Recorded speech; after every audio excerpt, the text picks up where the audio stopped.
It's Speak Out Long Island with Steve Levy, 103.9 LI News Radio.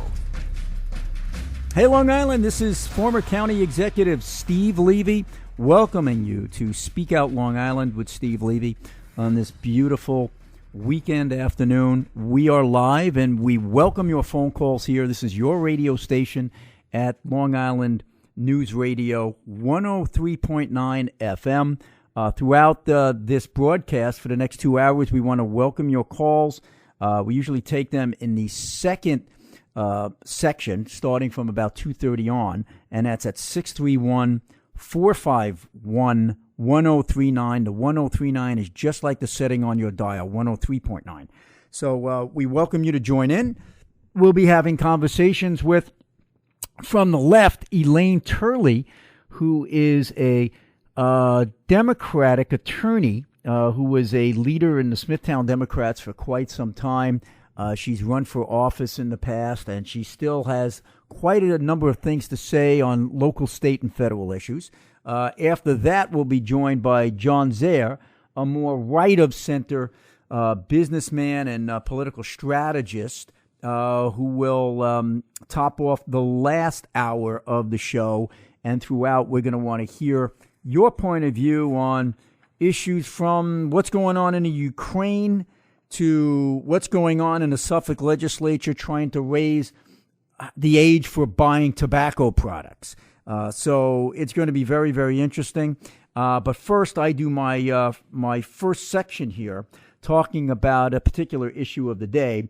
And I want to center it right here in Suffolk County on what you might have heard in the past week on the State of the County address by the County Executive, Steve Bellone.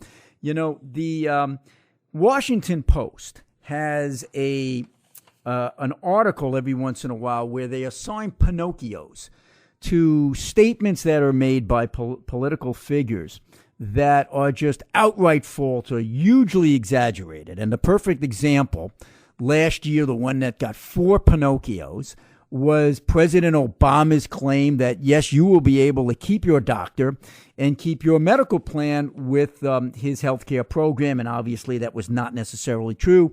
And it earned 4 Pinocchios. Well, if you were listening to County Executive Bellone's address this past week, the State of the County, I don't think there would have been enough Pinocchios in the play chest to match this speech. It was really incredible to the point where you say, how can some of these things be said with a straight face? We'll start off with the claim that Suffolk is improving in its finances and they've turned things around and it was so bad to begin with and what was inherited, and now we're going in the right path where no one-shots are being used, et cetera, et cetera.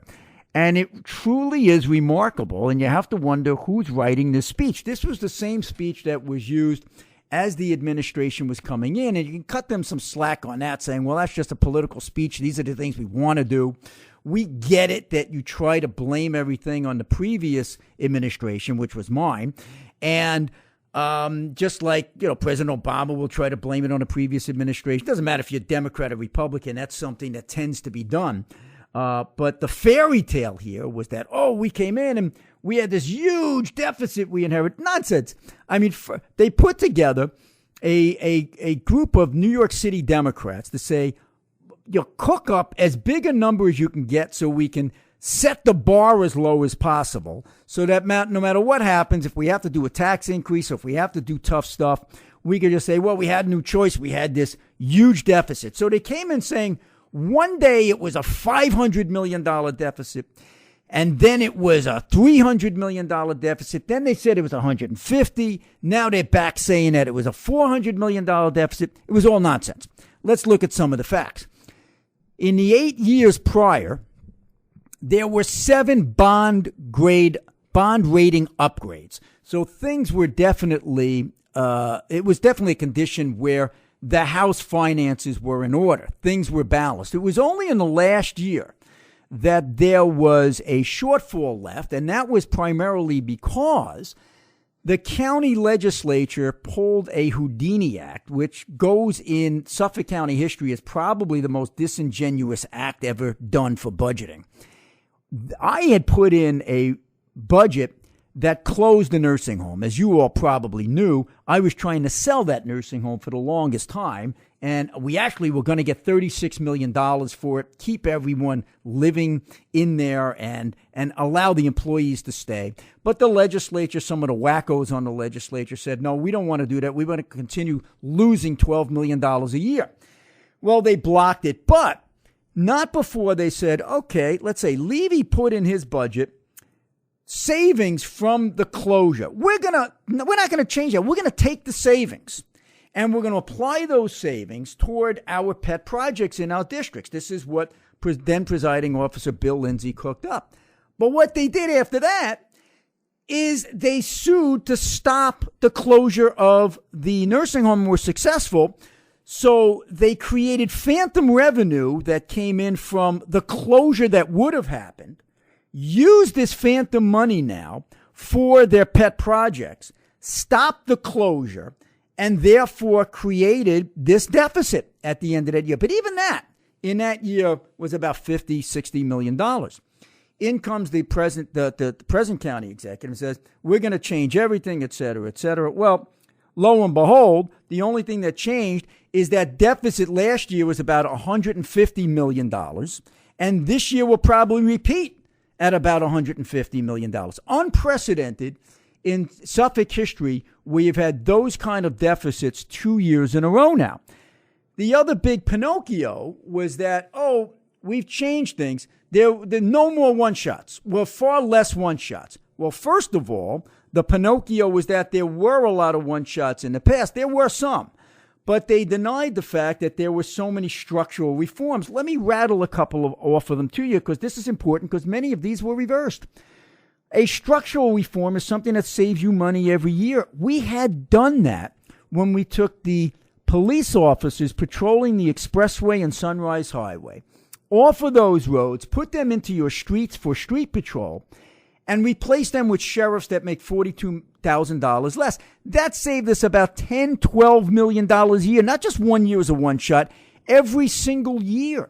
We civilianized the police department, where we had a $170,000 police officer who was acting as a sketch artist or painting a police boat. We replaced them with a $50,000 civilian, put that officer back on the street. That was one less officer you had to hire to make up the difference. All told, these things were about $20 million in savings. Both of these things were reversed in the new administration. They put the cops back on the highways, which meant you now had a gap within our street coverage. So they had to hire more cops, which made them raise taxes last year, which was unfortunate. They didn't have to do that. And in the police contract, where they gave away the store, they not only gave the big increases, but they also engaged in reverse civilianization.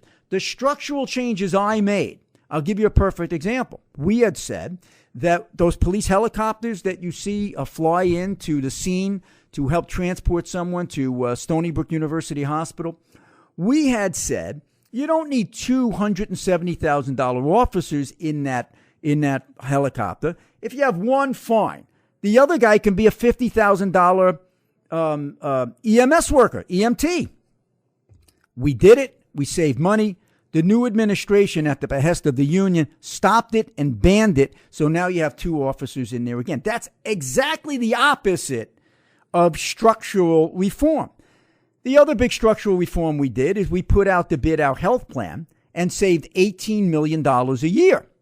The new administration came in and said, we're going to justify our police contract by saying that we're going to also change the health plan, and estimated that they'd get $17 million in savings. It never materialized. So on the one hand, in the previous administration, you had recurring savings of $18 million.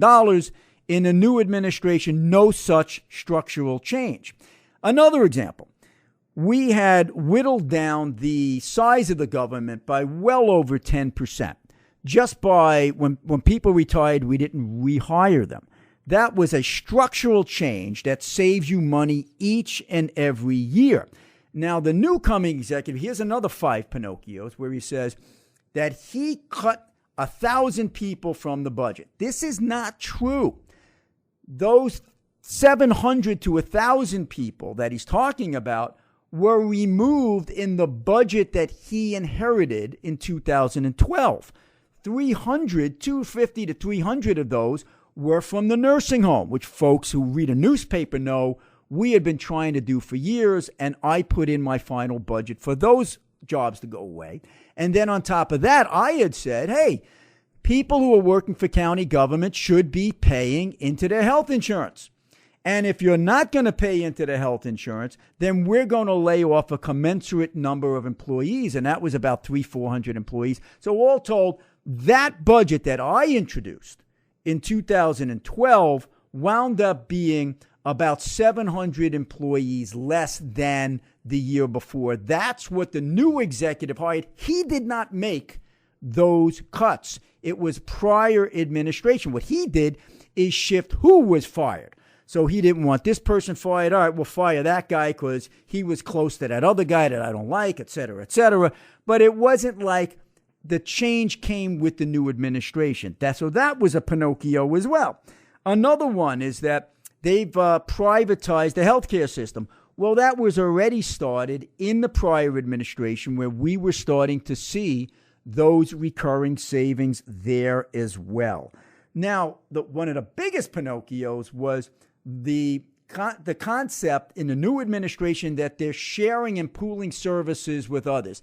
The irony here is that the prior administration had saved a boatload of money by creating the Long Island Purchasing Consortium, where we would put things out for bid, but also allow the villages, the towns, the libraries, the fire districts to buy together. So when we did a bid on paper, it just wasn't for the county anymore. We would do it with Nassau County, towns, villages, we saved a fortune. Then we did it with natural gas, saved a fortune. Then we did it with chemicals.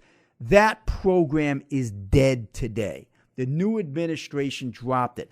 So what you're seeing here is just this disingenuous claim that things have changed for the better when they actually have been changing for the worse. The biggest problem is the use of borrowing at an unprecedented level to close this gap. Well, we did it by removing the cops from the highways and forcing the use of generic drugs, which saved $12 million a year. What the new administration is doing is borrowing for salaries. Never before done in the history of Suffolk County. That was not said in the state of the county. The correction officer contract that was awarded down for the first time said that we will not pay for this as we go. We are going to borrow for that. It's like using your credit card to buy your groceries, folks. The worst kind of budgeting possible. Then what did they do? They sold the Ashley Dennison building, where all the county offices are on, and leased it back. A building that was owned free and clear was sold off to get quick cash for 1 year, and now they're paying rent on a building that they had owned. By the way, that proposal came to me. I rejected it. This is crazy economics. But it was put in by the new administration. And why don't you hear about it too much? Because the Republicans, who should be the loyal opposition, say, no way am I doing this. The controller, who should be the loyal opposition and say, no way, you can't do that, were complicit in this. In fact, it was legislator Ed Romaine, then a Republican legislator, who said, let's do this. And then Steve Bellone said, yeah, why not do it? It's free money for a short term. Then you pay through the nose long term. Why didn't Controller Sawicki do it? Because he had an arrangement with the county executive that the county executive would prevent him from being term limited by merging the controller and the treasurer's office and then allowing Joe Sawicki to stay on for another 12 years. Really, really problematic. Not that I have a problem with the merger of the controller and the treasurer's office. In fact, that's a so-called reform that County Executive Bellone was touting in the state of the county. Never mentioned that that was the proposal that I had introduced in my administration, and unfortunately it got stymied there as well. But that's a case where at least the executive is on the right side of the issue here, and the legislature should, in fact, support him on this. So not only did we have the H. Lee Dennison building being sold and our salaries being bonded, but we saw a proposal by the executive to defer payments on the debt. So you have to pay your mortgage every month. This was the equivalent of the executive saying, we don't want to make any tough choices. So, hey, state of New York, allow us not to pay our monthly debt that is owed. Absolutely unprecedented in Suffolk County. As far as pension costs go, a lot of counties out there had to borrow because the hit was so high. And Suffolk was no exception in previous administrations as well. But this administration did a double borrowing.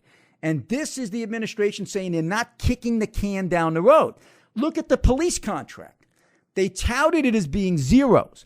What they didn't tell you that in this 8-year contract, the salaries for the most part were pushed off toward the latter years after the reelection cycle is finished.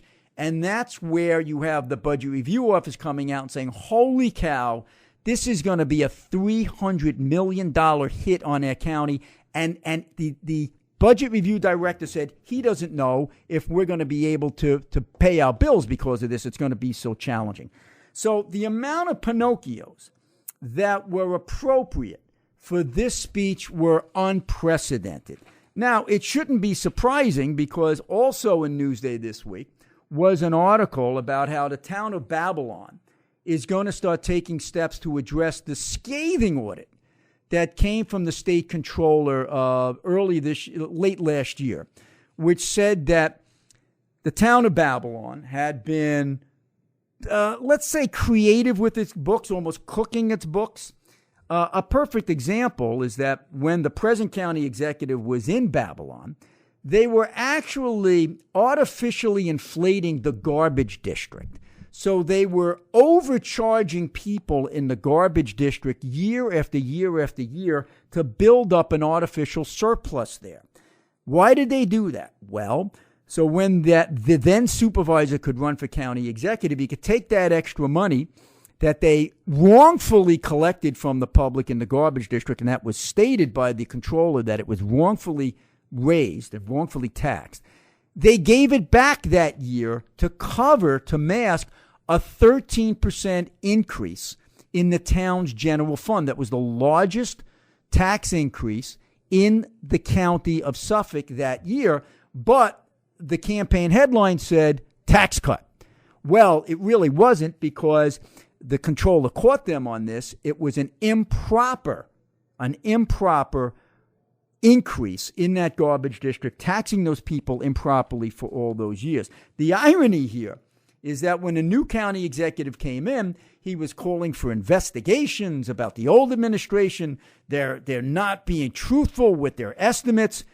And here was the state controller just issuing a scathing report as to how their estimates were inflated wrongfully, how they were overtaxing people improperly. So it was really, really quite ironic. So they're taking steps, they say, with the new supervisor there to now change things. We'll see how that all pans out.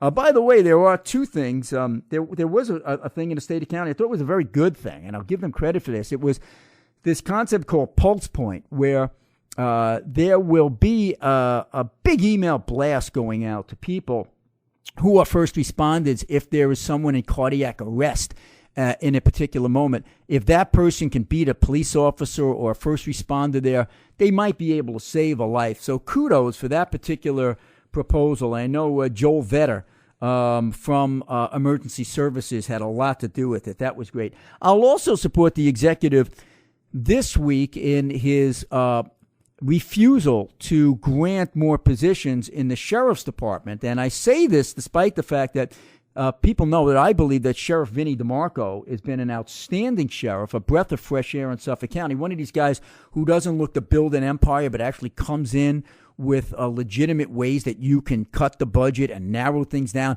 Any other sheriff would want to build a huge prison. He was the guy trying to bring it down and stop spending all this money. But he is putting in a resolution to hire more people. And the county executive is saying he doesn't want that to happen, and rightfully so. It was actually a big fight that I had with the legislature, where the legislature took that authority away from the executive years ago. And I fought it vigorously, and it created quite a problem with the 5 countywide elected officials and myself. I said, look, I respect what you guys have to do, but I'm the guy who has to send the bill out. You guys don't have to send the bill out. So it's easy for you to say, give me X, Y, and Z. The guy who sends the bill out has to have the final say as to how many positions there are there. Where this has been done in other areas such as Albany, you had a 20% increase within those particular departments. It shouldn't happen here. I support the executive here, where he should have final control over those positions, not the department heads. So we want to hear your opinion on these things, on the Ukraine, on the Republican candidates who are parading themselves around this past week for president. Call us at 451-1039. The phones are open as of 2:35 here on Long Island News Radio 103.9, 451-1039, and we'll be joined by Democrat Elaine Turley in the next half hour.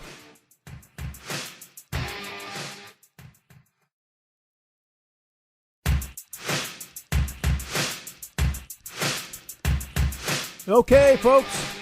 Steve Levy here, former county executive, here on 103.9 FM. Speak Out Long Island with Steve Levy. We're in the second portion of our show. It's a live call-in. You're welcome to call at 631-451-1039. That's 451-1039. 1039 being the same digits as we have for our spot on the radio dial, 103.9. Remember that. We're going to be joined right now by a Democratic activist, a former candidate for office, and a former leader of the Smithtown Democrats. She's been on our show before. She did such a great job. We have her back. This is Elaine Turley. Welcome, Elaine. Good afternoon, Steve. How are you today? Fantastic. And there's so much to talk about, Elaine. And I there's a little bit of federal, there's a little bit about state, a little bit about local. But I'll tell you, what I'd like to ask you about first is the fact that there were these different articles all kind of on a topic of affordability here on Long Island and how they counter each other. For instance, first there was this article about the brain drain, how we're losing so many of our young, talented people. And then you had another article about this police contract, which is going to cost the county $300 million over the next 8 years. And then you've got this article about how the county executive is now looking at nitrogen in the water supply. Never really said how much it was going to cost to correct it, but I could tell you it would cost about $20,000 a household to upgrade to the type of septic systems that he's talking about.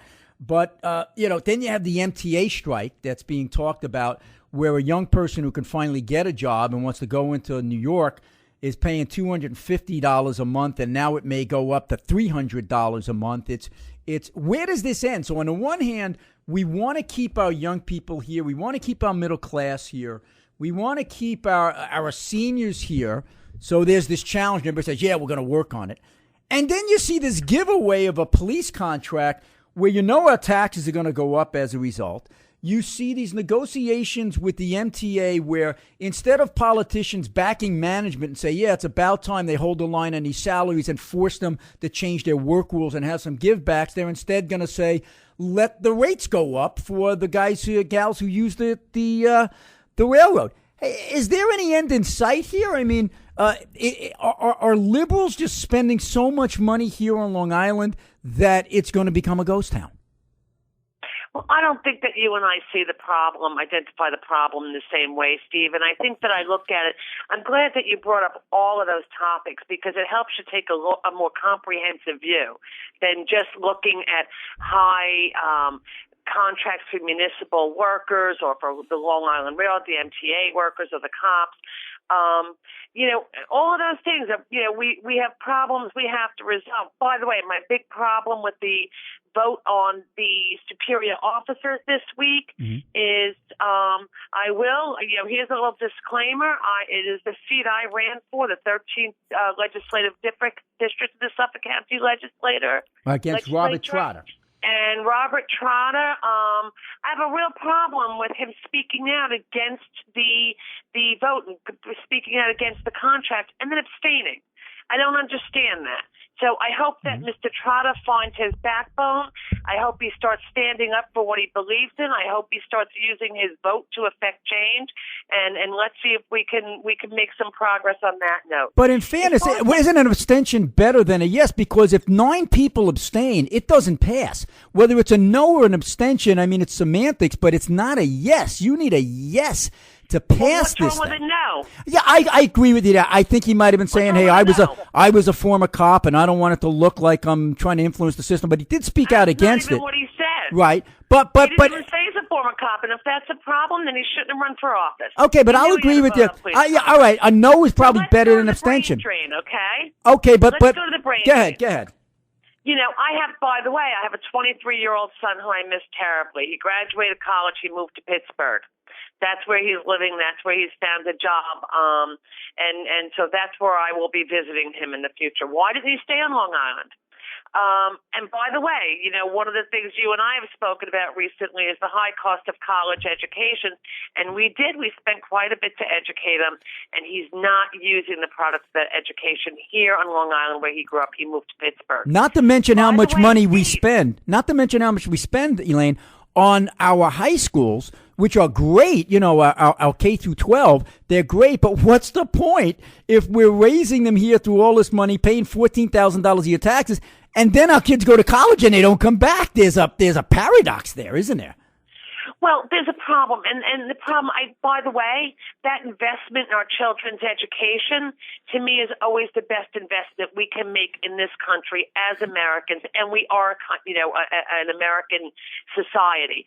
So if my son took his high school education to Pittsburgh, he's still in America, he's still hopefully contributing to our country. It is never a waste of our investment dollars for education.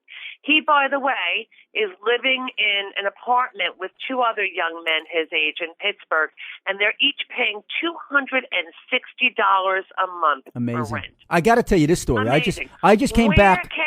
Where can you rent someplace like that on Long Island?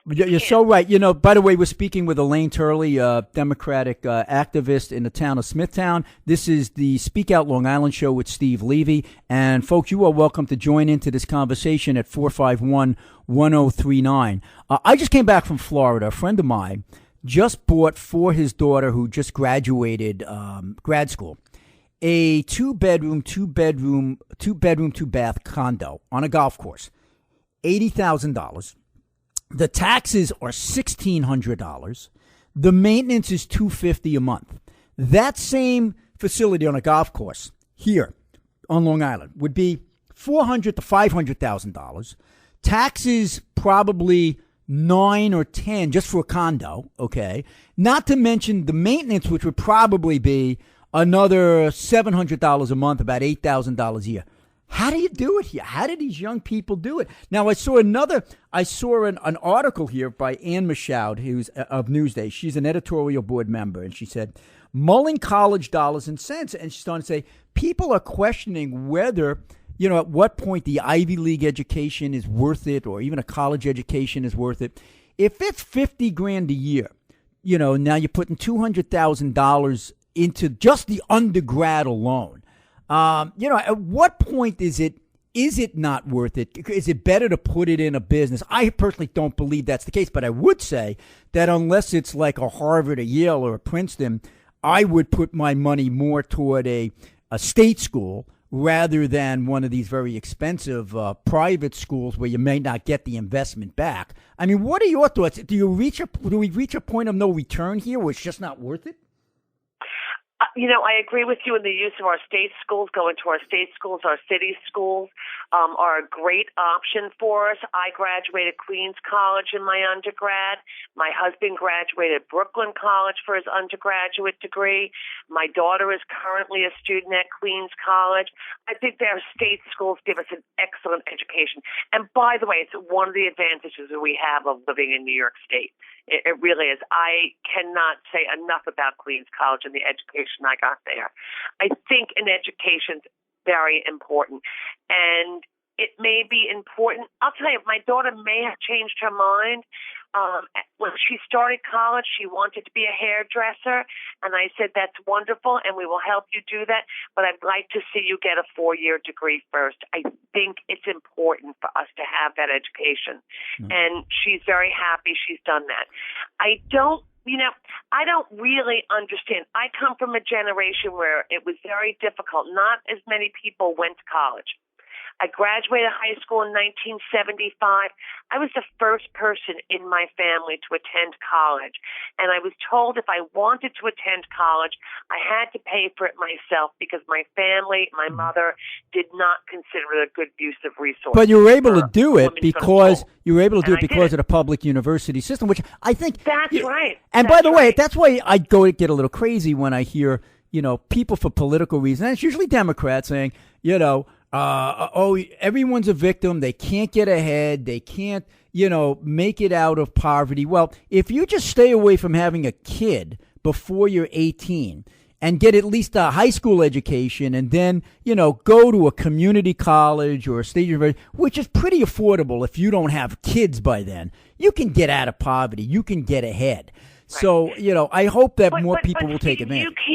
You can't for a second you can't say in all honesty that it's Democrats who promote this victim mentality. It's not. And I know. Oh, it sure is. I'm a lifelong Democrat, and the war on women, totally manufactured to say, look, you're a victim, we're going to help you. The number of disabled people, you have people on Social Security disability, don't worry about it, keep collecting the check. They're going to try to cut you, we're going to give you more money.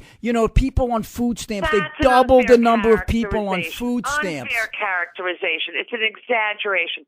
Look, I will tell you right now, as a Democrat, what I feel is we are a community. We're an American community. We're a New York State community. We're a Suffolk County community. We're a human community. And you know what? We do, to some degree, we have responsibility to make sure our community has what it needs. And I don't say, look, are we not addressing some of the abuses in disability? Look what's happening with the MTA and the Long Island Railroad. Yeah, but look what's happening. No, that's abuse. It's abuse. But they're not. And here's the MTA. Here's my point, though. Here's the MTA in these negotiations trying to say, enough, we want to change these crazy work rules. And you got elected officials, mostly Democrats, but I'll throw, Peter King surprised me on this as well. He joined them as well, signing a letter telling the MTA management, just go to, some third-party arbitrator to make the decision. Don't press the concessions. What, are you kidding me? This is exactly the time that you should press the concession because the system is so abused, and these guys put their head in the sand, and it's the same old, same old. And if, folks, you're ticked off about it, call in and give us your view at 451-1039. This is Speak Out Long Island with Steve Levy, and we have Elaine Turley on the phone, a Democratic activist from Smithtown, and you say what? And I want to tell you that I work in a law office, not my law office, but other law offices that deal with people who look for Social Security disability benefits. And I'll talk about some of the ones I know personally and some of the clients I've dealt with. Woman 57 years old diagnosed with cancer. By the way, my sister, 2011, worked until the day she was diagnosed with stage 4 cancer. Thank God the disability was there for her when she needed it. I had a client in my office yesterday, 53 years old, stage 4 cancer, SSD. You know what? I don't think she really wanted the SSD. I think she wanted to keep working. She certainly didn't want stage 4 cancer. Where's your office, Elaine? Over and over. We're in Ronkonkoma, New York. And what's the name of your office and your phone number for people who want to know? My name is the Law Office of Elaine Turley, 631-406-7565. I rent space from Turley, Redmond, and Rosasco, who do Social Security disability law. All right. Well, this is good because you're the cases day by day. You're handling legitimate people. Now, my concern is that those legitimate people who have legitimate concerns, legitimate disability, they're going to get crowded out. They're not getting the type of help that they should get because SSD, Social Security disability, has blown so much out of proportion where I know Senator Tom Colburn, who's doing investigations, estimates that 1/4 of all these claims are bogus. Do you see that? If that's true, then we need to see what's going on with our administrative law judges, because these cases are reviewed by administrative law judges. If we have to fix the system, let's see what we have to do to fix it. But that doesn't mean the system needs to not exist. Well, I agree. You don't throw the baby out with the bathwater. But what we've seen is a but, mentality. It's human to have abuse. I mean, in all of our systems, we're going to have abuse. Do we not have corporate abuse of the tax laws? Do we not have the very wealthy abusing certain systems? Do we not have workers who are, well, of course we do. But isn't it a matter of degree? Look, politics. You and I are both in politics. Look, are there Elaine. Not abuses in the political Of course, system? but Elaine, the amount of people on disability from 1959 to present day increased 640%. The number of people on food stamps who've gone on food stamps in the last 5-6 years went up by 50%.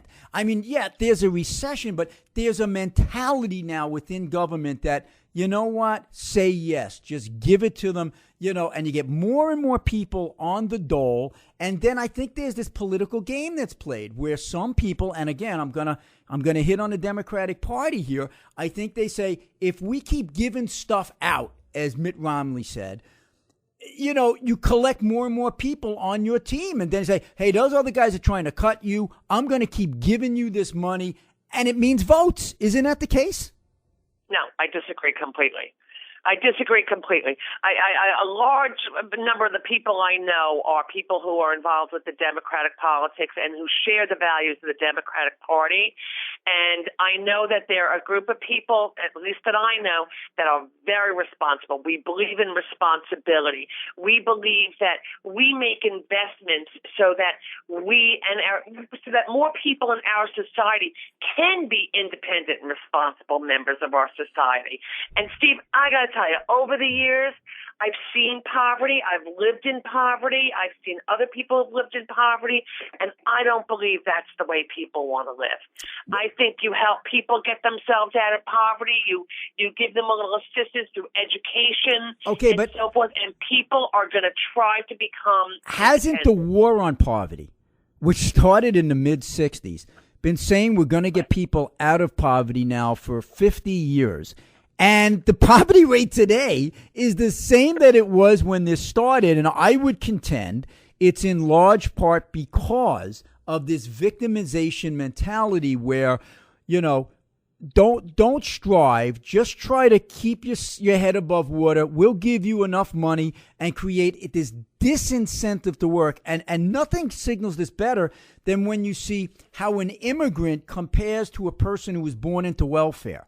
The person who's born into welfare is likely to repeat the cycle of welfare because this is what they saw. They saw a 16-year-old mother with no father and 3 or 4 kids collecting the welfare, and they fall into that trap where the immigrant who comes over and doesn't get all of those that money coming through the check or through the card is becoming self-sufficient, and their success rate is so much greater.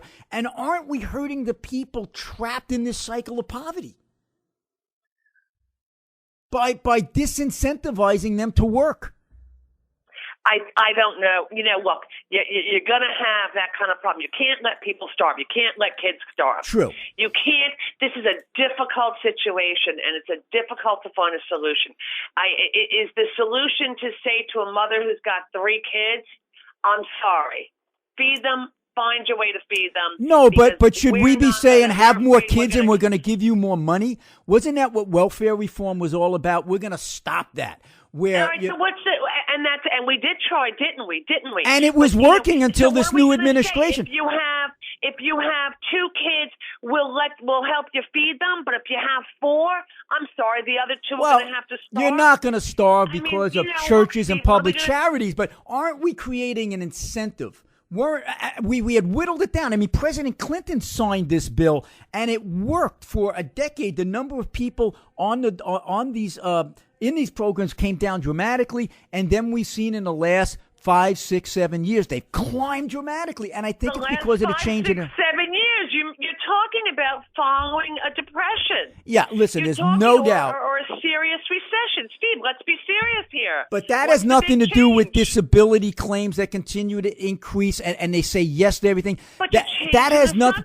But even with food stamps, even with food stamps, you can't tell me that you would have a doubling of the food stamp program within that short time, a 50% increase of the number on taking unemployment benefits from 26 weeks to 52 weeks to 99 weeks. At what point do you say, all right, we've got to create an incentive for work? We're not doing it. We're creating disincentive here. Or create an environment where people can find jobs. Well, how can you do that when you're taxing?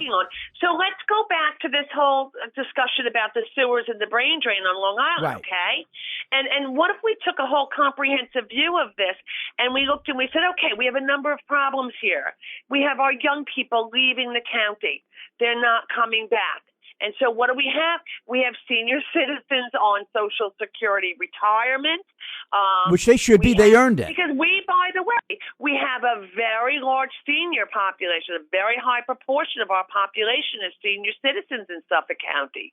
Not a bad thing. No, but, we need to bring in young people to help support the economy. And to help the economy thrive. And we need to have jobs to bring them in, right? So we need jobs. What else do we need? We need affordable places for them to live. But hasn't the Obama administration on Long Island? Hasn't the that is a dirty word on Long Island. But rentals are a dirty word. Affordable housing is a dirty word. And you know what else is a dirty word? Profit. So many, I think, within the Democratic Party have made business profit a dirty word. And it's business profit that drives the jobs you're talking about for these young kids. And if we continue to have a mentality that, hey, they're the bad guys, these companies, these corporations, and if we only tax them to death, we will be able to make everything right. And what happens is you kill the goose that laid the golden egg, and our young people can't get the jobs. You don't see that? Well, I like profit. My family's profitable. I'm very happy about that. We have a very nice standard of living. I have nothing against that. I do think I should pay my fair share of taxes. Well, I mean, the top 1%, the top 1%, which is a tax all the time, pays about 50% of all of our revenues. And that's something that gets missed a lot. I don't know. I'd have to look at that number. That doesn't sound right. Oh, it is. I don't think so, Steve. No, that's a fact. I do think that the percentage that the top 1% pays is not as high as the percentage that many people in lower income levels pay. By the way, and you and I spoke about this. We got 20 seconds left. I think there is a group that's probably somewhere at the very, very bottom end of the top 1% that's paying more than their fair share. All right. Well, I want to have you back on this show to talk about that more. Remember, it's Elaine Turley, a Smithtown attorney. Great to have you on the show. We'll see you next time. Stay with us, folks. If you're looking for political correctness, you've come to the wrong place. It's Speak Out Long Island with Steve Levy, 103.9 LI News Radio. And welcome back to our show, folks. This is Steve Levy, the former county executive. You're here on Speak Out Long Island with Steve Levy in this last hour. It's a live call-in show. You are welcome to chime in at 631-451-1039. We just got off the phone in the last segment with Elaine Turley. We thank her for her spirited debate. She was a Democrat, and we have a fella here who's been on our show once before, John Zero, a little more right of center, I would say. He does public relations. He does marketing. He does political strategy. But appropriately enough, the name of his firm is PRMG, Public Relations Marketing Group. And he hails out of Patchogue. So welcome to our show once again, John Zare. Thank you very much, Steve. It's a pleasure to be with you again. I said your company is in Patchogue. Yes. And it leads to one of the things I wanted to talk about. Many people might have seen in the paper this week that in Patchogue, there is now a proposal to have surveillance cameras to just look at your everyday, strolling around Main Street. Some people are all for it. Some people are against it. It kind of gives me the heebie-jeebies, actually. I know it's everywhere now, but, are we really in this 1984 type of situation where no matter what you do, the camera's on you. I think my initial opinion of this I would be in favor. They've made a tremendous investment in Patchogue. I'm in the community. I see reports coming in and out talking about there being some crime or break-ins in the area still. So I think the cameras would only serve as a deterrent to that, and it would help to reinforce the investment that has been going on Main Street for some time.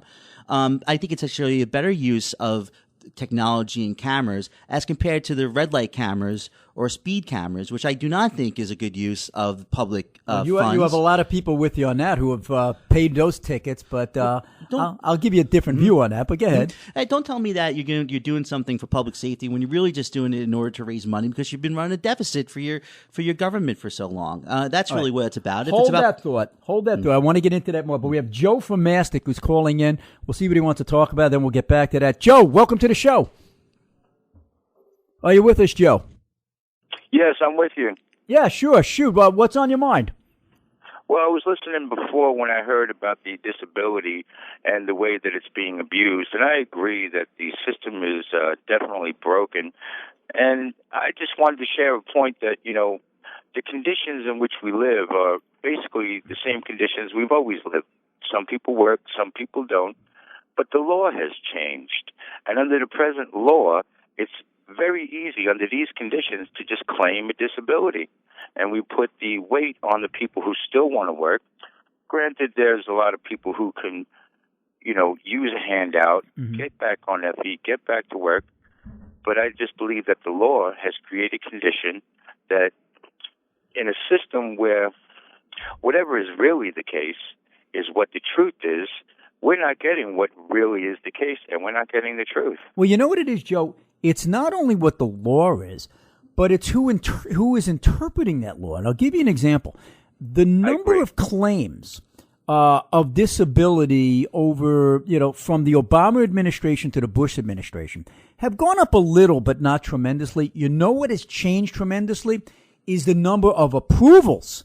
So that is the mindset. That is the type of person that the guy at the top is putting into these labor boards and these hearing examiners, et cetera. It's same thing when you appoint a judge. You could either appoint a law and order type of judge or a more liberal type of judge, and it does emanate from the top. With disability, that's what you're seeing, just this mindset. Well, it's just another benefit. And like you said, things haven't really changed much for the worse. If anything, I think you could say that the conditions at the workplace have gotten better. Wouldn't you say that? Yet the number of people getting hurt is astronomically higher. Yes, absolutely. And with the idea that any rational person with any kind of decent understanding, whether they're a teenager, a person in college, or a person still in the workforce trying to climb the ladder, can easily recognize the conditions in which they can improve their life, not ask for a handout. Yeah. Hold on for a second, Joe. John, we're here with John Zaire from the PRMG, Public Relations Marketing Group in Patrick. I'm going to bet you know, John. I'm going to bet all of our listeners know. Everyone I know knows someone who's faking it. Come on. Do you know someone who's faking it? I know a bunch of people who are faking it. I kind of pride myself in not hanging out with too many losers, but because if they did, I wouldn't be able to tolerate it, and we wouldn't be friends very long. I mean, you can have brother-in-law or a sister. There's so many people who do. Well, obviously, we hear the reports. There's plenty of people. There's been very well published reports. For instance, as you talked about earlier, the MTA abuses that you saw, right, and the Social Security abuses. I believe that number of 25%. It was a good program. It was a program that, for the purpose of you pay into Social Security, you become sick, you're unable to work. You may never collect your Social Security because you won't reach the age of retirement. My mother was a beneficiary of this program when she was sick with cancer. When she passed away, my sister got benefits for a couple of years. It was helpful.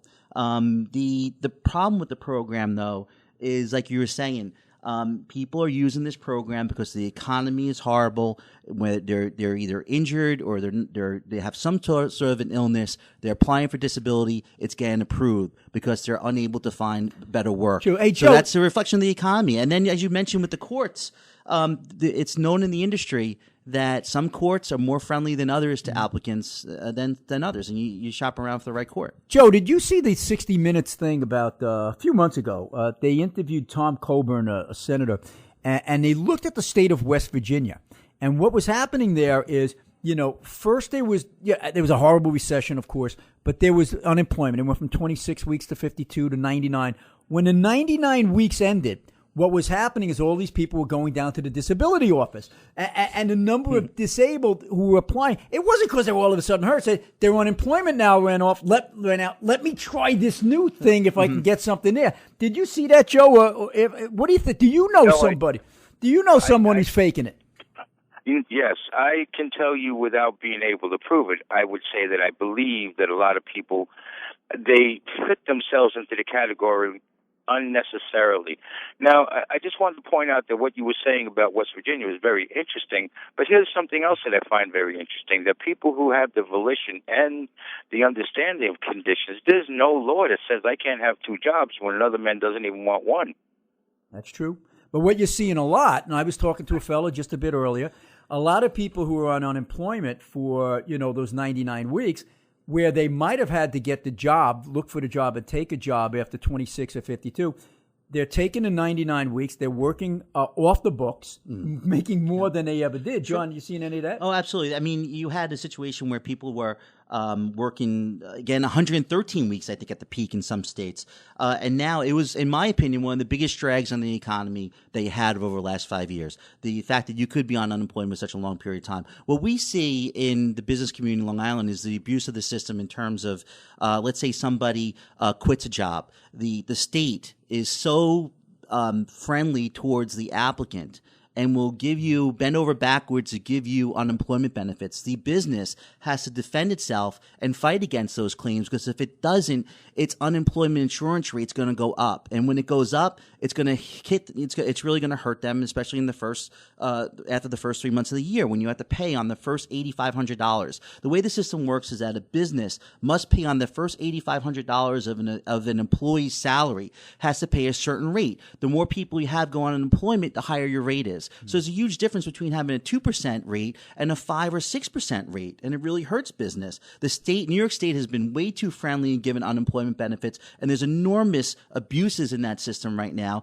For instance, people will will say they're going on unemployment benefits for the summer when they have seasonal work, or in other situations. We see it in my business. I see it in my wife's business especially.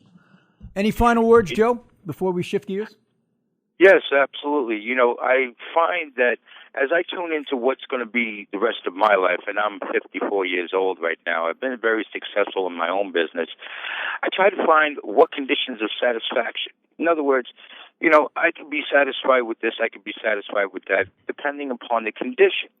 So, being as a person who worked his own business, worked two jobs, went to school, tried to have a positive impact on the guy next to me so that, we all have role models, and none of my role models are collecting disability welfare or having children before they're 18 or even graduated from college. Well, and where it's legitimate, we want people to get that help. And thank goodness we have lawyers like Elaine Turley who provide this type of service for people. But when we become a nation that it looks first for not working as opposed to working, you've turned the corner to the point where you're heading into a bad place. Steve, so, Joe, absolutely. We want to thank you for your call. We're going to move on. And, John, thank you so much. Thank you. That's one of the most disappointing moments of the last presidential election, when there was a little bit of a debate or an argument where Governor Romney made light of the 47% when he said that 47% aren't going to vote for me off the bat. And he was alluding to is basically 47% of people in some way, capacity, or form are dependent upon government. And I wish we would have had a national debate about that, because the numbers are enormous. And he backed off it, and it's unfortunate that he did. I agree with you, because some of that number is a little skewed, because you really don't want to include in that people on Medicare or people on Social Security. Regular Social Security, not Social Security disability. But even when you take them out, there's an enormous growth in the number of people who are on government assistance. And it was a worthy discussion. And the liberal media beat that. We knew the Democrats would beat the heck out of him, but the liberal media beat the heck out of him. And he should have stood tough. Exactly. He should have bounced back and said, no, this is a fact. We're going to become Greece. If we don't do something about this, we're going to become Detroit. And instead he backed off. Well, I misspoke. big mistake in my mind. Absolutely. It's exactly what Alexei de Tocqueville was speaking about when he observed America and democracy and the weakness of democracy. When the people in democracy recognized that they would be able to vote themselves new benefits or additional benefits, the democracy would fail. Right. So people becoming, if at some point this government, who many people become dependent upon it, they won't have the resources to be able to manage that. And that's what we're getting involved in so many of our programs today, and why so many of these programs or entitlements have become the third rail in politics, because when there's too many vested people who know that that's going to hurt their pocketbook, then and I think that's what happened in this election. They saw a big part of Barack Obama's strength was the fact that if Republicans took control, many people said to themselves, I'm going to lose money because my benefits are going to cut. Listen, that is a fact. My wife was on a checkout line, and a woman said to her, thank God Obama won, because Romney was going to make me get a job. Yeah. and listen, there were a lot of people who can't get that job or whatever, and we're not talking about them, but there is definitely this mindset that set in, and it's a saying that I've used many times: when you have more people on the cart than pushing the cart, you're in big trouble. And what Romney said after the election in reflection, why couldn't you win? Republicans were supposed to win this year. You had a Democrat in there. People were soured on the economy. His approval ratings were low. How did you lose this election? Hey, listen, it's pretty hard to beat a guy who promises something to everyone, whether you can pay for it or not. And it's true if you look at, hey, people have student loans. We're going to cut your student loans or waive your student loans. People on food stamps, we're going to give you more and make sure this guy doesn't cut you. People on disability, we're going to give you more and make sure this guy doesn't cut you. Yep. You start carving the electorate into all these places where people are getting this, that, and the other thing, all these gifts. How do you beat that when the amount is more than 51%? It adds up. It adds up, and you know it. And when you get to that point, it's either the beginning of the end or, sadly, probably the middle of the end. And you know, when there's a turnaround, I don't know. I hope we don't have to become Greece or Detroit before it does. But now we talked about Romney a lot. That was almost, it was a lot of years ago. Now we're getting to the new cycle. For goodness sake, it's 2014. They're already talking about the election of 2016, and they had the CPAC speeches this past week, the Conservative Political Action Committee, and all of the up-and-comers were there on the Republican side. You know, on the Democratic side, it's kind of low-key because it's almost assumed that Hillary Clinton is going to be the nominee, as it was back in 2008. It didn't work out that way, but certainly they're not going to have the free-for-all that they're having on the Republican side, where there's no front-runner. You know, someone asked me, who do I think the winners and the losers of the week were? I actually thought the winners of the week were those who were in favor of fracking for natural gas, because the problem in the Ukraine has really brought to our attention the fact that we have to be energy independent. You see how the European nations are now, so reliant on Russia for natural gas. So fracking people are winners. Loser, I said Rand Paul, because I thought his type of isolationism was going to be seen for what it is, a very dangerous move. However, and by the way, you're listening to Steve Levy on Speak Out Long Island with Steve Levy. My guest is John Zaire from the Public Relations Marketing Group in Patchogue. You're welcome to call at 451-1039, folks. 451-1039. But Rand Paul, in the straw poll from the Conservatives, actually had the highest percentage. Now, it wasn't huge because it's divided over like 10 candidates, but will he be a guy who emerges? I happen to think if a guy like him or Cruz emerges, that's bad news for the Republicans. I thought Christie before the Bridgegate was the best candidate they had, along with Marco Rubio, who can appeal to a cross-section of folks. But who do you see emerging out of this pack? Well, I think that some of the favorites of CPAC are going to be Rand Paul. It's going to be Rick Santorum. It's going to be Cruz. And those are the candidates who, frankly, will probably, could very well do better in a Republican Party unless they split up their vote. I think that's what happened in a Republican last election. primary. In a Republican primary. So what happened last time, you had a number of conservative candidates, and especially in the early primaries, they split their votes. And that's one of the things that helped Romney, even though he may not have been winning some of the early elections, it let him hang in there and start accumulating more and more votes. He was getting a lot of first, second, and third votes.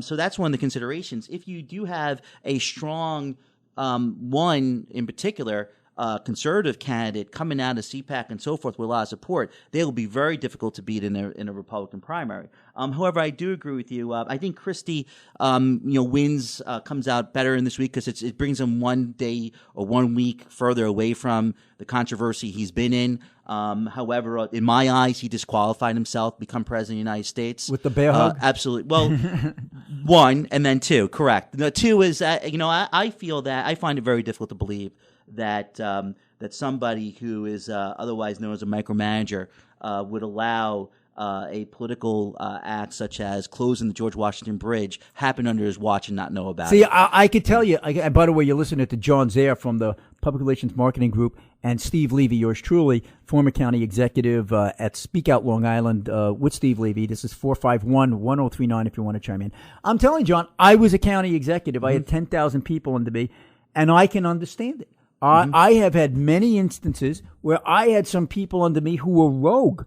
These guys were doing things that I didn't know about, and I found out much later. And you, as hands-on as I was, as hands-on as a guy like Giuliani is or whatever, you cannot keep tabs of it. Doesn't mean he wasn't. I don't know. So, and by the way, I think if he was involved, we would have known it by now. With everything, all the papers that are being shuffled around, so he probably wasn't in my mind. It's still hurting him a lot. But what I think, he had such a great message at that CPAC meeting. He was talking about pensions and what he did in Jersey, where he went to places, like he went to the union with the firefighters, said, you've got to change this or you're not going to have a pension in 10 years. That is the kind of argument that we need so bad. And I just see him juxtaposed against a Democratic candidate being the most articulate to stand for something. And I really liked what he had to say. I don't believe, and there's this big discussion right now within the Republican Party, some saying, we've got to go with the true believer, which is a Rand Paul or a Ted Cruz, and there's the other faction who says we've got to go with the guy who reaches to the Senate. Now, by that, we have a lot of people, well, you tried that with Bob Dole, and this is what Cruz said. You tried that with John McCain. You tried that with Mitt Romney, and you lost each time. But my point of view is Romney lost, but a guy like Paul or Santorum would have lost by a lot more. Absolutely. And the problem is, has been more so that these were some of the standard bearers, either safe candidates.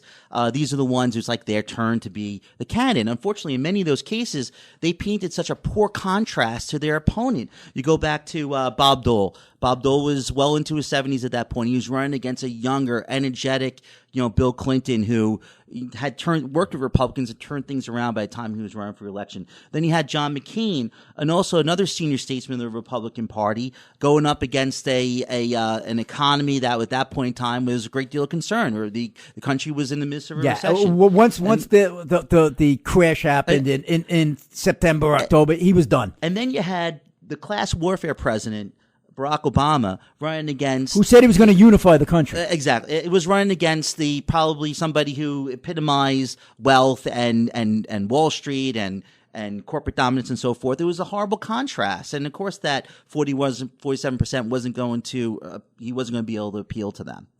So the result, fortunately, hopefully there will be a more conservative candidate that will emerge as a leader. And, and in some aspects, Christie, before his reelection campaign, had many conservative credentials. He moved to the center in order to win reelection. Rubio also had very strong conservative credentials, but I think immigration reform hurt him. It really did. So it really did. Really put him off the front page. I thought he was the most likely candidate coming out. A guy who would probably appeal to the Hispanic population. Very articulate, good-looking guy with charisma. I think the problem is he's trying to find out who he is. And he doesn't have a brand that some of these other, the brand for Christie is he was the problem solver, the guy who can reach across the aisle and get things done. The brand for Cruz and Rand Paul, Rand Paul's the libertarian, Cruz is the true blue conservative. Where does Rubio fit in there? I don't think he's got that brand. And I agree with you. I think Christie, before this controversy, was going to be the best candidate because he would have turned to the right again. He won in a blue state, he needed to turn to the Senate. And of course, as you mentioned earlier, the event that probably epitomized that was the bear hug of Obama. So he would have probably pivoted further to the right as he was getting involved in a Republican primary. And I think he could have had the opportunity to be the Republican nominee because of that. But I think that he's got a lot of other I don't things think to worry he's about dead now. yet, but he's got a long way to go because this is going to be drip, drip, drip. The thing that I said when I saw what was going on with the Bridgegate, he's not going to get killed by anything having to do with Bridgegate. He's going to get killed by the dripping because you have Democrats in charge of the Assembly who are not going to let this go, and they're going to keep this hearing after hearing, and it's just going to stay in the news. It won't stick to him, but it'll be a constant cloud over his head. It's going to be hard to get past. But, folks, we want you to hang with us. Come back in the next session. 451-1039. We're going to talk about the Ukraine. We're going to talk about the provision for changing the smoking laws here in Suffolk and so much more with John Zaire. It's 451-1039. We'll see you on the next segment.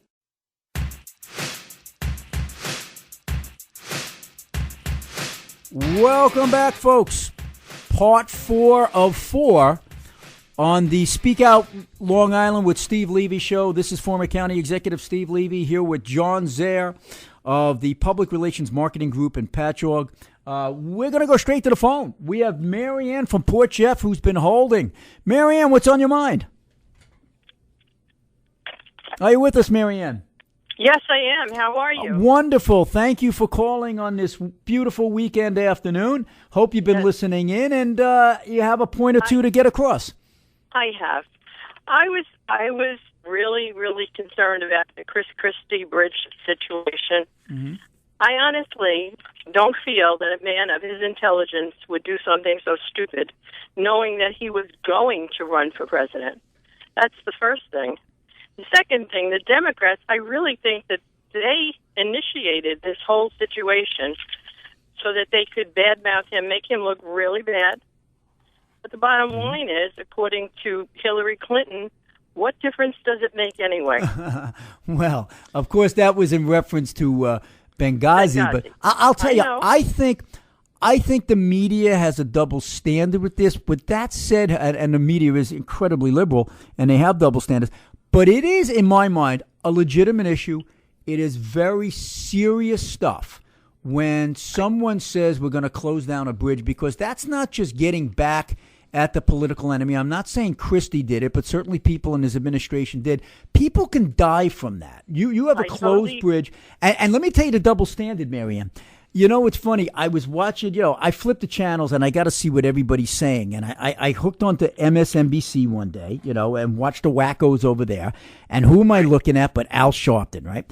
And right after this event broke, of all people, Al Sharpton is criticizing Christie for this bridge closure and saying, oh my gosh, this is the same guy.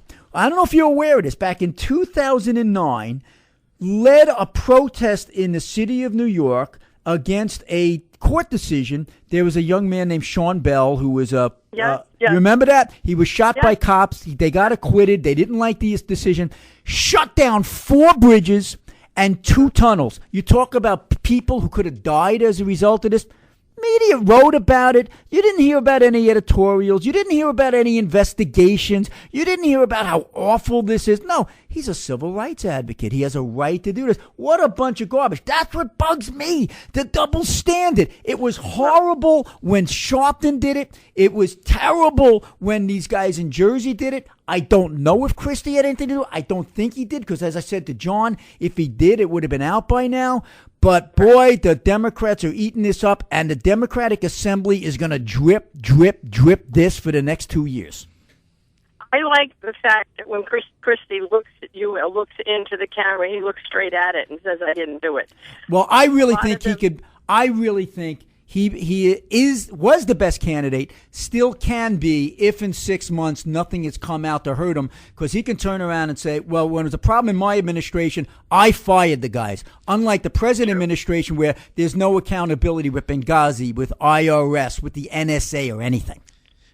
Exactly. I totally agree with you. But I'm just praying for Chris Christie, because I really think I would love Mitt Romney to run again. I love the man. And I really think Chris Christie would make an awesome president. He really would. All right. Thanks, Marianne. John, what do you have to say? Hopefully, if he does come through this, hopefully he will be stronger, and you almost would have that sort of effect that Bill Clinton got and Barack Obama has, where things won't hopefully stick to him. So you could potentially see that if he does come through this, he may be even a stronger candidate. It could very well be. It'd be. I think he's still got a long road to go. Marianne, thanks so much for joining us. We're going to be joined now by Jim from Southampton. Jim, thanks for joining us on Speak Out Long Island with Steve Levy. And for those who want to call in, it's 451-1039. What's on your mind, Jim? Hey, Steve, how are you? Very well, thanks. Michias County Executive. Listen, one of the comments here, just a few things I'm picking up here, but one of the comments you made in the first hour was about how you reduce the budget. And, I commute up island from eastern Suffolk to western Suffolk every day. Well, I happened to notice that I passed on the LIE at the time, maybe 8 or 10 sheriffs. And, first was like 1 or 2 Suffolk Police Highway. Then it was 8 or 10 sheriffs. And then there was a time there wasn't any police on the road. I couldn't believe it. And now I'm back to 1 or 2. My taxes haven't gone down. I just feel like I'm getting a lot less police protection on the way in. Well, I'll tell you, Jim, your taxes actually went up. The county tax went up in the police district because, if you're not in the police district, you wouldn't have been affected by it. But if you're in the 5 western towns, the police taxes went up because Steve Bellone, the county executive, took those sheriffs off the highway and put cops there. Now, where do you get the cops? You got to pull those cops from patrol. When they're pulled from patrol, what does that mean? You've got to hire more cops to fill in that gap. That's how we saved all of that money. Now, the other reason that you were seeing so many more sheriffs is the sheriffs work longer hours.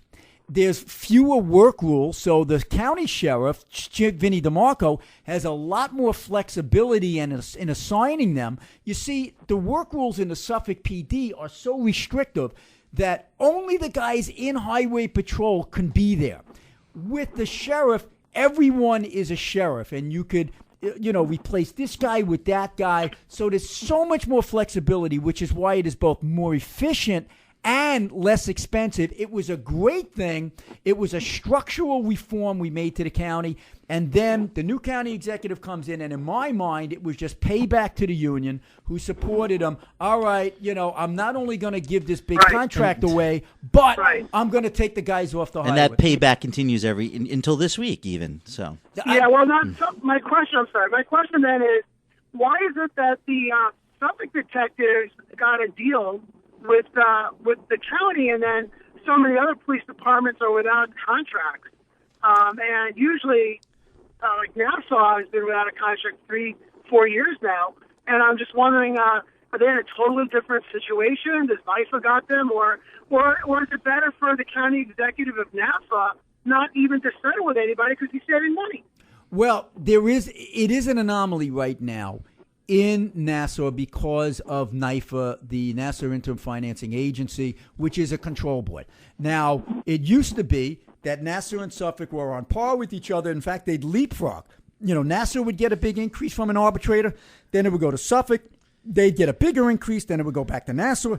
They'd get a bigger increase. So the fix was in with these arbitrators. The only thing that changed it was when NIFA came in and Nassau and said, we're in crisis. We're going to freeze these salaries for the cops. And by the way, it's only a freeze if they're freezing the step increases as well, which they did do over there. But that's the only reason why there's been a bit of a change there. By the way, a lot of these village police departments like Amityville and Northport, those guys have arbitration too. Amityville had 10 violent crimes last year, yet their cops are making close to what a Suffolk cop is making, $150,000, $60,000, $70,000 a year. And it's all because of arbitration. And John, we were talking earlier, you were saying, we see it again and again and again. Yeah. When is it going to be enough in the state of New York that they change this arbitration system? It doesn't seem like it's ever enough. And I think what happened this week with this vote in the Suffolk County Legislature to approve these police contracts, and only one county legislator stood up. And I disagree with Elaine from earlier. I believe that he at least stood up and stated his opinion and state his opposition to this contract and said it would have tremendous financial drain on the county. He did abstain, but that's better than the 17 others who voted for it. It's not a yes. I mean, right, I agree. And again, that was legislator Rob Trotter, who I thought showed a load of guts because he was a former cop. The reason why you have 17 votes on this is simple. It's fear. They're afraid of the PBA unions in this county, and it is really an atrocity. I'll tell you how thuggish they can be, John. Let me tell you how thuggish they can be. I'm working with Assemblyman Fitzpatrick to finally get a change to arbitration. Mm-hmm.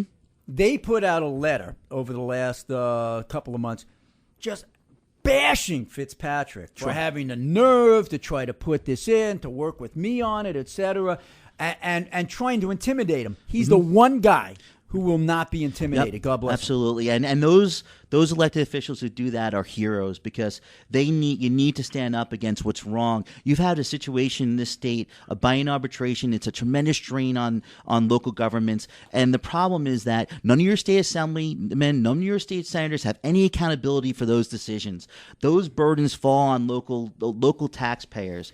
And for the county officials not to stand up and say, well, we have to vote for this because of buying arbitration. Well, do something about it. Go against buying arbitration. Take on the police unions. They are suffocating this county. They're driving up costs for everyone else. I know we're going to talk about the brain drain, but the brain drain, one of the reasons of the brain drain are these police contracts. And if I was a young person, I tell young people on Long Island today, do yourself a favor. If you don't become a cop, you don't become a school teacher, leave. Oh, wow.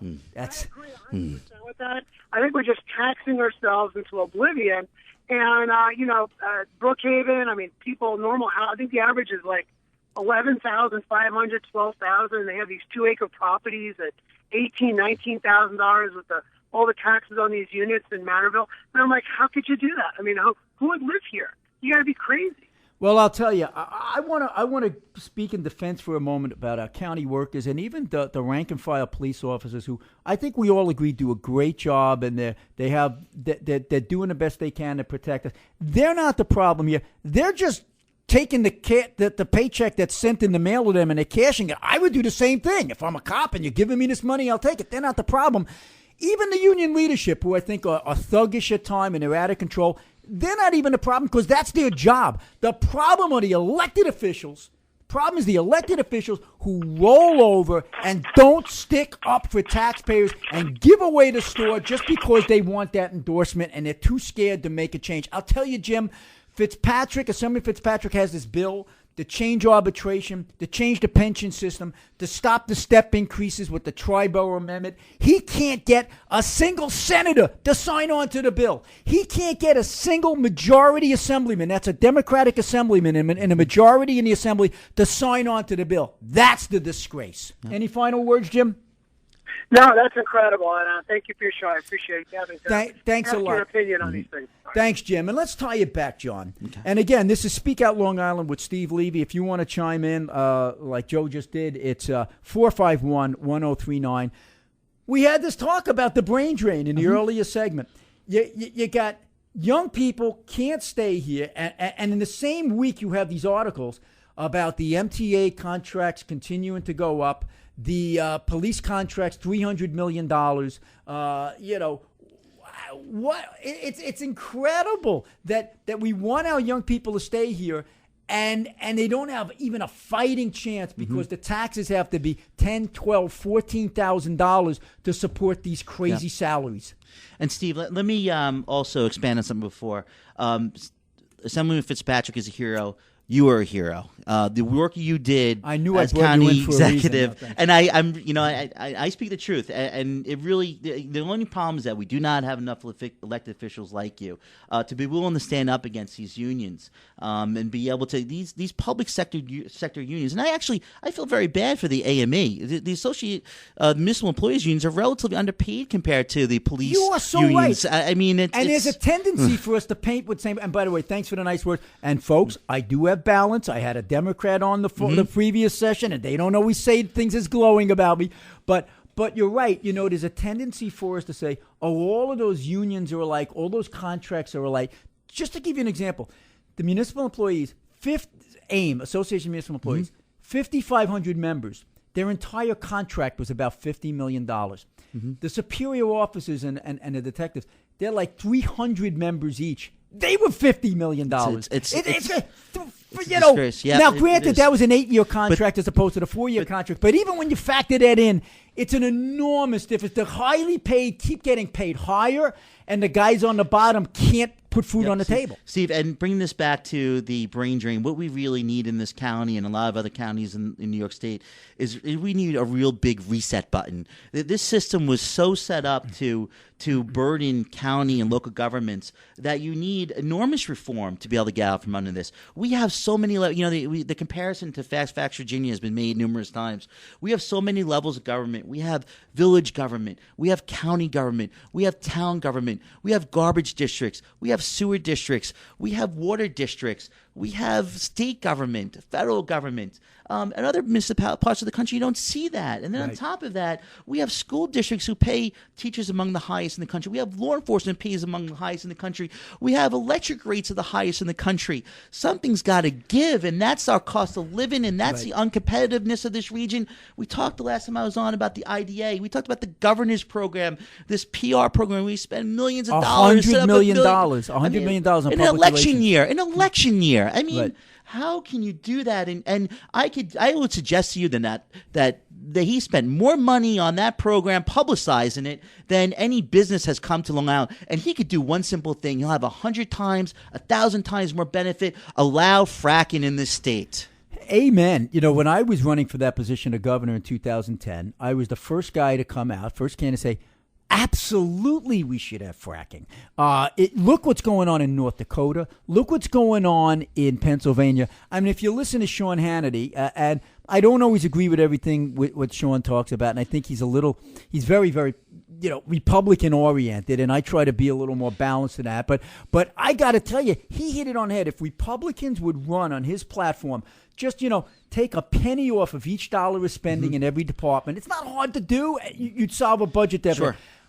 Go with energy jobs, and make ourselves safer, more energy independent, and create this boom in jobs. And what do you have? You've got an administration stopping the Keystone Pipeline. You've got this Democratic administration in the state of New York saying no to fracking, or at least delaying it to the point where it is saying no. And you got all the states around us getting the benefits of fracking. And it really does bring us to the whole Ukraine situation again, because aren't we learning from that what we could be? It reminds us when we were so dependent on the oil from Saudi Arabia and the Middle East. We finally have a chance to get off of it. Yep. And you look at Germany and you look at France and these other countries in Europe that want to send a tough message to Putin, but they can't because it'll cut off their natural gas that flows through to Ukraine. Sure. Yeah, I mean, energy independence is national independence these days. We've stepped away. At least it seems like stepped away from the years of the Cold War, where there was obviously concern about that the world's armies would face each other in World War III. But increasingly, it's been trade, it's been economic performance, it's also energy is a big part of that. That's how nations compete with each other these days. And if you cannot be energy independent, you cannot have a proper national security today. Again, you're listening to Speak Out Long Island with Steve Levy, and John Zara's my guest here. You mentioned press the reset button. Yeah. Isn't that what President Obama said with relations with Russia? I believe that was Hillary Clinton. I think they both did. But, we're going to press the reset. Yeah. And now everything is going to be honky-dory because the president and his administration, we're going to sit and rationalize. We're going to talk. Unlike those idiots of the past who were warmongers, if we just sit down and rationalize, war will be a thing of the past. It's a 20th century, 19th century phenomenon, not the 21st century. It's like, oops. But is he getting a bad rap, Obama, from the Republicans are saying he's weak and that weakness led to this? I think that's a little overboard. I think that it's a, Lech Walesa, I don't know the details of it, wrote a op-ed piece several weeks ago, or a letter, and he was highly, highly critical of Obama. And it was basically because the United States pulling itself in, becoming more isolationist, not being concerned about Europe. And these events in Ukraine occurred very shortly thereafter. The Ukraine, this all goes back to when the Soviet Union disintegrated, Ukraine became an independent state. now there's pressure on Ukraine with a resurgent Russia to pull back and try to expand again. This is what this is. This is the Soviet Union, the Russia rather, trying to be the Soviet Union again. And the Crimea, they will probably be successful, in my opinion, pulling the Crimea back into Russia in the end. Well, Republicans jumped all over this. It's Obama's fault because of his apology tour, his pulling back. By the same token, I mean, the Republicans were hypocritical here because when Obama foolishly drew that red line with Syria, which is something you should never do and put yourself into a corner that way, but at least he did say, okay, we have to follow this up and use some military force. It was the Republicans saying, no, you can't do that. So, I mean, he has used drones to the point where they were attacking him on that. He did get a bin line. So it's not that he is opposed to use of force. Republicans are all over the map. If Obama says up, they say down. But there is this brand that he's developed, which is much more Jimmy Carter-ish, I would say, than Ronald Reagan-ish. The problem is that it's not just this event. It's not just Syria where he drew the line in the sand, but he's basically presented a position of weakness. And when you're weak and the United States is no longer a superpower, well, that becomes a scary world. And the United States has some serious challenges right now. It has economic challenges. It has, but it's still the superpower. And a world without the United States taking the leadership role that it has over the last 60, 70, 100 years is a much scarier place. You are so, and in 1,000 years from now, well, let's say 200, 300, they're going to look back and said the 20th century was a century of good guys and bad guys. And the bad guys were the communist Chinese and there's Hitler, of course, but then totalitarianism, which tried to spread around the world. And they would have won but for the bravery of the American soldier and American democracy. And boy, we have our warts, we have our flaws. But imagine if Harry Truman and Ike and Kennedy and Nixon all the way down the line just curled up into a ball and said, we're not going to play in this sandbox. What a different world we would have today. Let that be a lesson for us. We don't want to get into another war, folks, but we can't pull the Rand Paul idea of isolationism. Hey, John Zaire, thank you so much for being with us here. John Zaire from Public Relations Marketing Group in Patchogue. Thank you, ladies and gentlemen, for joining us again on Long Island News Radio. You'll hear from us again next week. Bye-bye.